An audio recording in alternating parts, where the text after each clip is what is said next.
Okay. మరొకటి ప్రధానమైంది court degree, Lavani పట్టా, 38 ORC పొందిన ల్యాండ్స్ ఎవరైతే ఉంటారో రైతులు, వారు పాస్ పుస్తకం ఎలా పొందాలి భూభారతి చట్టం ద్వారా?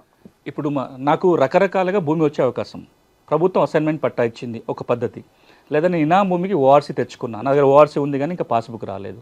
నేను పీటీని అంటే రక్షిత కౌలుదారుని 38 సర్టిఫికేట్ తెచ్చుకునే అవకాశం నాకు ఉంది. ఆర్డీఓ నాకు 38 ఇచ్చాడు కానీ పాస్‌బుక్ రాలేదు. లేదు నేను అసైన్మెంట్ భూమి కొనుగోలు చేశా. భూమి లేని పేద వ్యక్తి కనుక అసైన్మెంట్ భూమి కొంటే 2017 డిసెంబర్ 31 కంటే ముందు వాళ్ళకి పట్టా ఇవ్వచ్చు. ఇచ్చే అధికారం కలెక్టర్కి ఉంటుంది. నాకు అట్లా సర్టిఫికేట్ వచ్చింది. కానీ వీటిని ఏవి తీసుకొచ్చి ఆర్ఓ లెక్కియాలంటే ధరణిలో అవకాశం లేదు.